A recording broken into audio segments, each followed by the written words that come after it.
We are what we repeatedly do. Excellence then is not an act, but a habit. Have you ever stopped and thought to yourself, what actions do I actually perform on a daily basis? And these actions or habits are actually the most important thing that will ultimately determine whether or not you will achieve the success you want in your career. Today I will share 8 habits and or qualities that I've built up over the years and has led me to the point where I am today, currently playing my 2nd season of professional football. Are you ready? Let's go. 1. Early bird.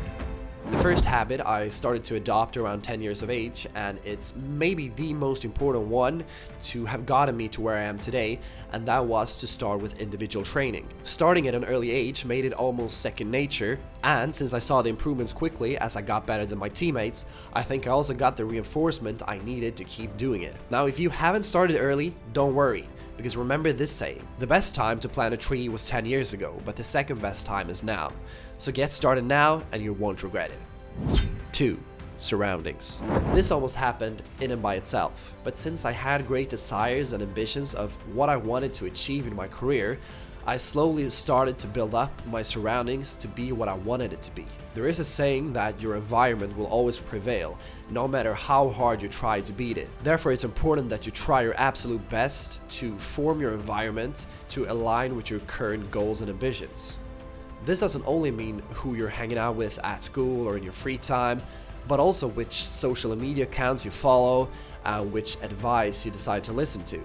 Make sure to build up your surroundings with how you want your life to look like, and over the long term, this will greatly enhance your chances of success. 3. Number 1.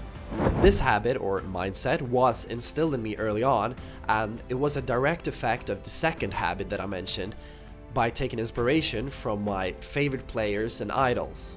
I always noticed a common theme when I watched interviews and speeches that they made, and that was the desire they always showed to be the best in whatever they did. I remember I could score 5 goals in a game, but then I was furious afterwards because I missed the chance to get a 6th one. This mindset then also started to influence other parts of my life, and I think that had an overall positive compounding effect. 4. Priorities.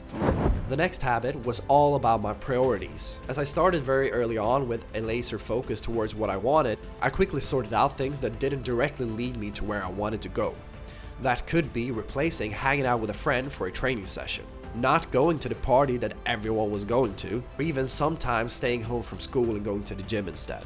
I'm not saying that you should always neglect things that doesn't align with your goals. Not at all. I think it's important that you try to find and achieve a balance in your life, but in the end, it's about sticking with what aligns with your goals the best the majority of the time. 5. Set in stone. Since for as long as I can remember, I've had this belief in my own ability to get things done.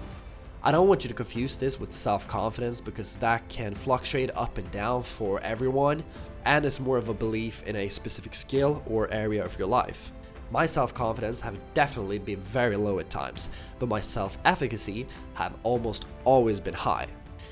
I have no doubt that whatever I put my mind to, I can achieve it. And this may seem arrogant to some people, I don't know, but I genuinely believe it to be true. 6. Focus.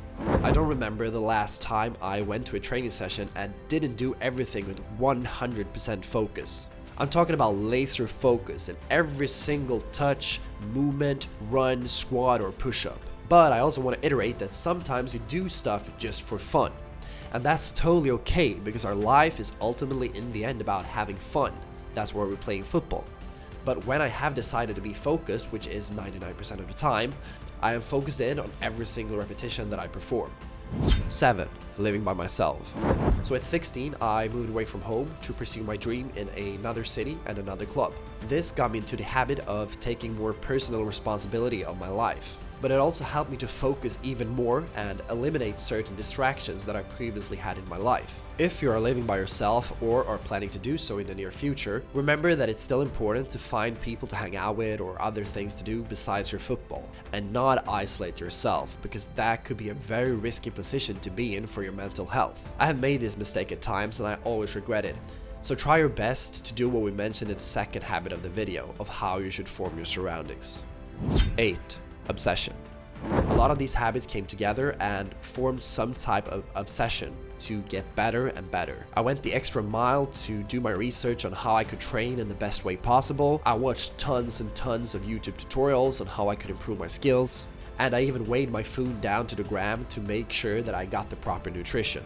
This definitely helped me in achieving my goals, but obsession is also a double-edged sword, and there's a fine, delicate balance of when it's actually good for you and when it starts becoming detrimental to you.